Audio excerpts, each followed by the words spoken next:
واللہ مائی brothers and sisters, اللہ سبحانہ و تعالیٰ بہت ڈیل دیتا ہے اپنے بندے کو، برداشت کرتا ہے اس کے گناہوں کو، اس کی خطاؤں کو۔ اللہ سبحانہ و تعالیٰ جتنا واحد القہار ہے نا، اسی ذات کی قسم وہ اس سے کئی زیادہ غفور الرحیم ہے۔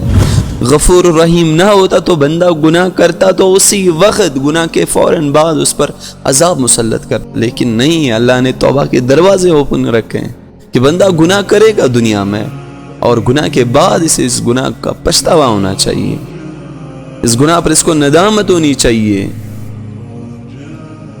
اس گناہ کے بعد اس کو توبہ کرنا چاہیے۔ توبہ نہ کیا، پچھتاوا نہ ہوا، ندامت نہ ہوئی تو اللہ اس پر عذاب مسلط کرتا ہے، اس دنیا میں بھی اور کل آخرت میں بھی۔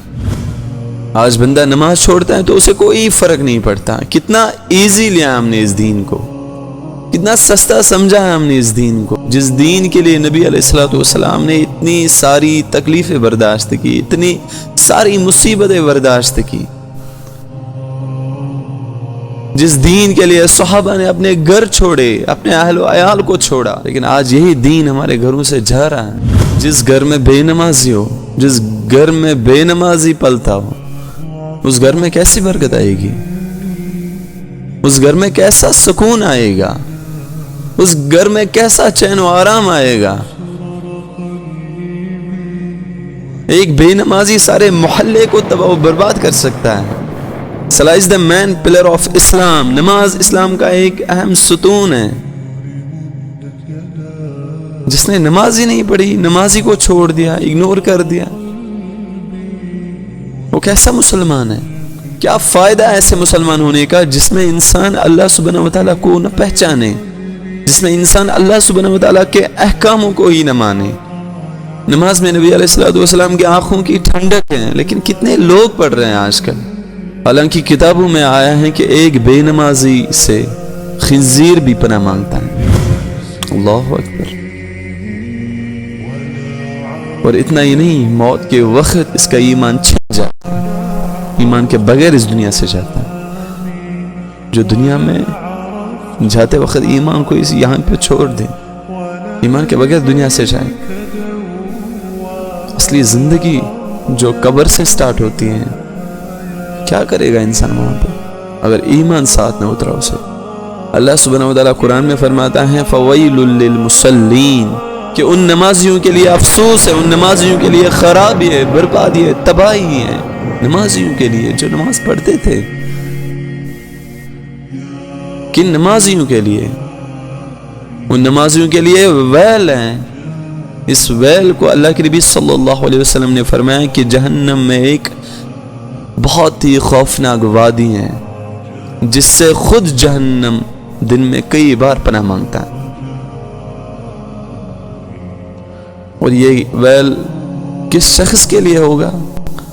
الذین هم عن صلاتهم ساہون، جو اپنی نمازوں سے غافل ہو چکے ہیں، جن کو یاد ہی نہیں ہے کہ ہمیں نماز پڑھنی ہے، جن کو یاد ہی نہیں ہے کہ ہمیں اللہ پکار رہا ہے دن میں 5 مرتبہ، حی علی الصلاۃ، حی علی الفلاح، جو اپنی نمازوں سے غافل ہے، بے خبر ہیں، بے پرواہ ہیں، کوئی پرواہ نہیں ہے، جب مرضی ہو پڑھ لے، جب مرضی ہو۔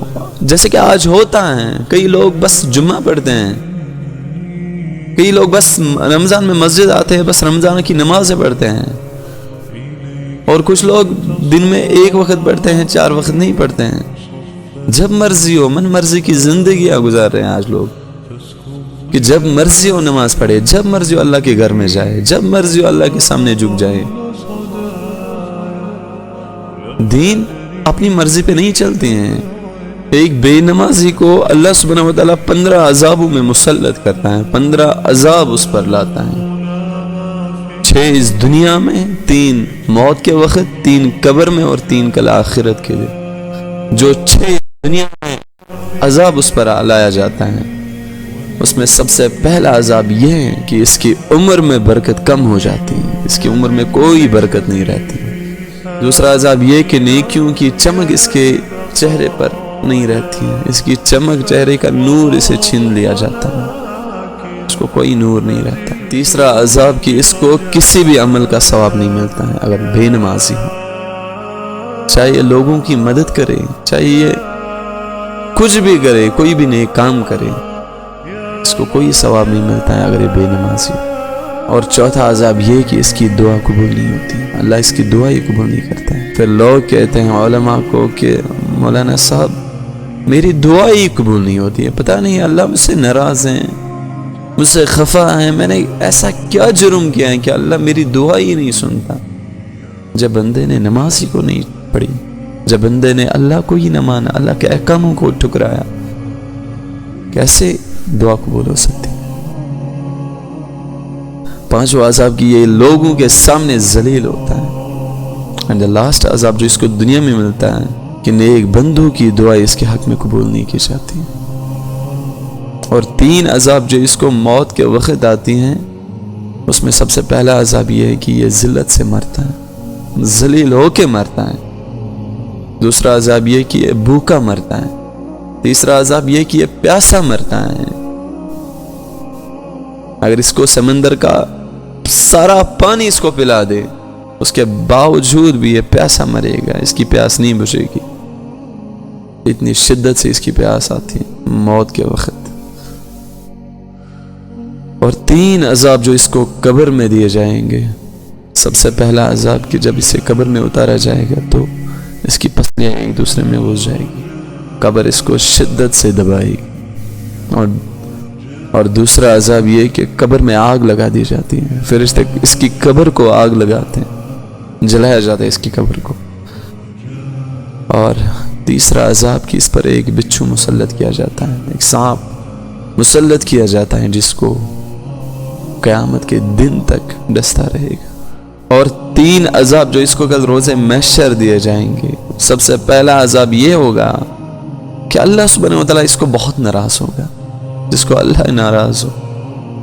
اور دوسرا عذاب یہ کہ اس کو بہت سختی کے ساتھ حساب لیا جاتا ہے۔ اور تیسرا عذاب یہ کہ اس کو منہ کے بل گھسیٹ کر جہنم میں پھینک دیا جاتا ہے۔